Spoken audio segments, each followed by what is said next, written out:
بسم اللہ الرحمن الرحیم۔ اللہ تبارک و تعالی نے قرآن مجید فرقان حمید کی سورہ بقرہ کے اندر ارشاد فرمایا الذین ینقضون عہد اللہ من بعد میثاقہ، فرمایا وہ لوگ جو اللہ کا عہد توڑتے ہیں پکا کرنے کے بعد، وَيَقْطَعُونَ مَا أَمَرَ اللَّهُ بِهِ أَن يُوصَلَ، اور اس کو توڑتے ہیں جسے اللہ نے جوڑنے کا حکم دیا ہے، ان رشتوں کو توڑ دیتے ہیں جن رشتوں کو اللہ نے جوڑنے کا حکم دیا۔ فرمایا وَيُفْسِدُونَ فِي الْأَرْضِ، یہ لوگ زمین میں فساد برپا کرتے ہیں۔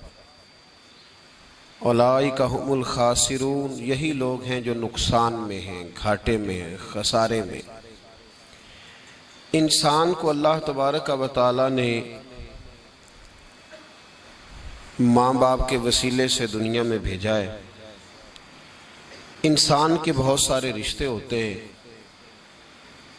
اس کا رشتہ اس کے بھائی کے ساتھ، اس کی بہن کے ساتھ، ماں باپ کے ساتھ، بیٹے اور بیٹی کے ساتھ، بیوی کے ساتھ اور بیوی کا اپنے شوہر کے ساتھ۔ پھر اس سے آگے اللہ تبارک و تعالیٰ نے کچھ رشتے بنائے ہیں، ماں کے رشتہ دار ہیں، باپ کے رشتہ دار ہیں۔ ان سب رشتوں کو قاری صاحب کو اوپر بٹھائیں، قاری شفیق صاحب کو جگہ دیں، قاری صاحب نیچے بیٹھے ہوں، کہتے ہیں اوپر تشریف نہیں جی نہیں، آپ کی مہربانی، اللہ تعالیٰ آپ کو جزا دے۔ تو میرے بھائی، اللہ تبارک و تعالیٰ نے رشتوں کو اہمیت دی اور بہت سارے رشتے رب تبارک و تعالیٰ نے بنائے۔ ہمارے ہاں یہ ہوتا ہے کہ رشتوں کو ان کا اصل مقام نہیں ملتا، کچھ رشتے ایسے ہوتے ہیں جو نبھائے نہیں جاتے، کمزوری دکھائی جاتی ہے، بالخصوص جن لوگوں پر ضروری ہوتا ہے ان رشتوں کا نبھانا، وہ ان رشتوں میں سستی کرتے ہیں، کمزوری دکھاتے ہیں۔ اس میں کوئی شک نہیں کہ میاں بیوی کا رشتہ بڑا مستحکم رشتہ ہے۔ قرآن مجید نے کہا ہن لباس لکم وانتم لباس لہن، تم ان کے لباس ہو، وہ تمہارا لباس ہے۔ مرد عورت کا لباس ہے، عورت مرد کا لباس ہے، اس میں کوئی شک نہیں کہ یہ بڑا مضبوط رشتہ ہے۔ اس رشتے کی بڑی خصوصیات ہے، نبی پاک صلی اللہ تعالیٰ علیہ وآلہ وسلم نے اس کی بڑی عظمت بیان کی، لیکن اس پہلو پر ضرور غور کیا جائے، اس پر ضرور توجہ کی جائے کہ نبی پاک صلی اللہ علیہ وسلم نے ہر رشتے کو اس کے اصل مقام پر رکھا ہے۔ ہر رشتے کو، میاں بیوی دیکھیں نا، ایک عورت سارا کچھ چھوڑ چھاڑ کے، اپنے ماں باپ بہن بھائی چھوڑ کے بظاہر پردیس میں آ کے بیٹھتی ہے خامن کی خاطر، اس کا بڑا حق ہے۔ اور نبی پاک علیہ السلام نے فرمایا تم میں سے بہتر وہ ہے جو اپنے گھر والوں کے لیے بہتر ہے۔ خیرکم خیرکم لأہلہ وانا خیرکم لأہلی، فرمایا تم میں سے بہتر وہ ہے جو اپنے گھر والوں کے لیے بہتر ہے، اور میں تم سب سے بڑھ کر اپنے گھر والوں کے لیے بہتر ہوں۔ اس میں شک نہیں، اس عورت کے حقوق ہیں، نبی پاک علیہ السلام نے اس کی وضاحت فرمائی، لیکن حضور نے رشتوں کا تعین کر کے بتایا۔ رشتوں کا مستدرک کے اندر حدیث ہے، رسول کریم صلی اللہ تعالیٰ علیہ وآلہ وسلم کی پیاری زوجہ حضرت عائشہ صدیقہ رضی اللہ تعالیٰ عنہ فرماتی ہیں، نبی پاک کی بارگاہ میں عرض کیا گیا یا رسول اللہ صلی اللہ تعالیٰ علیہ وسلم ذرا ارشاد فرمائیے گا عورت پر سب سے زیادہ حق کس کا ہے؟ حضور ذرا بتلائیے گا عورت پر سب سے زیادہ حق کس کا ہے؟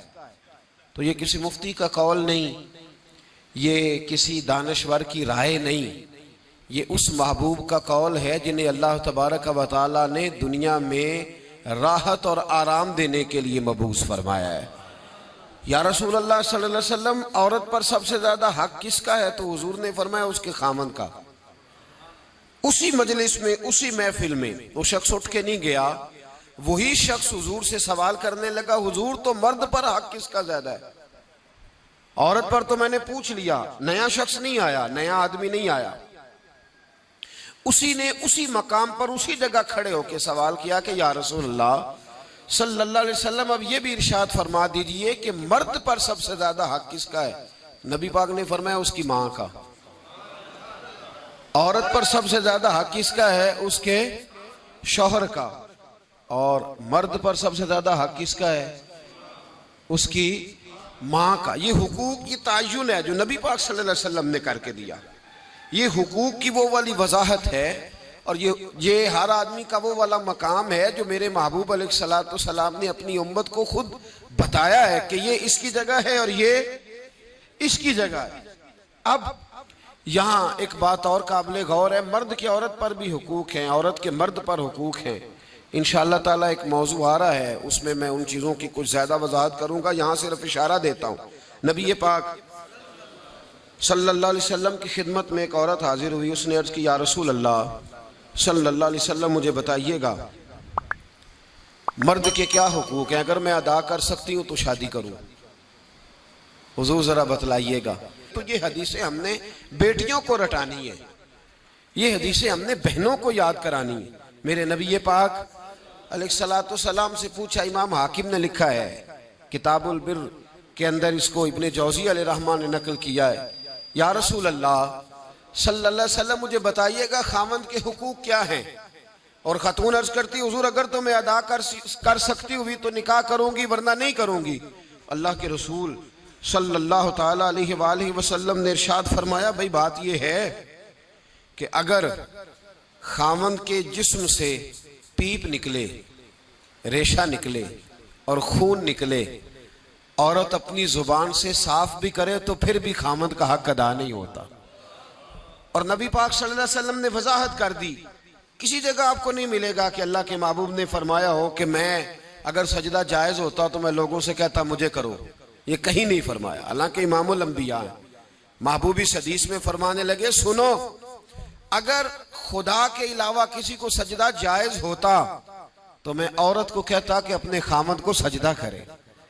میں کہتا عورت کو کہ وہ اپنے خامند کو سجدہ کرے. تو نبی پاک صلی اللہ علیہ وسلم نے وضاحت کر دی، فرمایا کہ اگر تو یہ والے حق تو ادا کر سکتی ہے تو نکاح کر. وہ خاتون بڑی سمجھدار تھی، فوراً بولو ٹھیک ہے. لگی حضور میں نہیں حق ادا کر سکتی، لہٰذا میں نکاح نہیں کروں گی. میرے عزیز، عورت کو ذمہ داری سونپی. پھر میرے نبی پاک صلی اللہ تعالیٰ علیہ وسلم نے مرد کے لیے بھی ان حقوق کا تعین فرمایا. اور اللہ کے رسول صلی اللہ تعالیٰ علیہ وسلم سے جب پوچھا گیا کہ یا رسول اللہ صلی اللہ علیہ وسلم عورت کے حقوق کیا ہیں، نبی پاک صلی اللہ تعالیٰ علیہ وسلم سے پوچھا گیا کہ یا رسول اللہ صلی اللہ علیہ وسلم عورت کا حق کیا ہے، تو نبی پاک نے فرمایا جیسا خود کھاؤ ویسا اسے بھی کھلاؤ، جیسا خود پہنو ویسا اسے بھی پہناؤ. اور حضور علیہ الصلوۃ والسلام نے فرمایا کبھی بھی عورت کے چہرے پر نہ مارنا، کبھی بھی اس کے ساتھ بغض نہ رکھنا، اسے کبھی بھی تکلیف نہ دینا، اور اسے اگر چھوڑنا ہوا تو اپنے گھر کے اندر چھوڑنا. یعنی اگر کچھ لمحے کے لیے ناراض ہونا ہوا تو اپنی ہی چھت کے نیچے، نکالنا نہ، بھیجنا نہ. رسوائی ہوتی ہے جب وہ میکے جاتی ہے تو لوگ باتیں کرتے. اگر چھوڑنا ہوا تو اپنے ہی گھر میں چھوڑ لینا، کچھ لمحوں کو ناراض ہو لینا، کچھ ایسی بات کر لینا، لیکن جب اسے نکال دیتے ہو تو مسائل بن. جیسا خود کھاؤ ویسا اسے بھی، جی جیسا خود کھاؤ ویسا اسے بھی. تو نبی کریم سید عالم صلی اللہ تعالیٰ علیہ وآلہ وسلم نے اس بات کی وضاحت کر دی.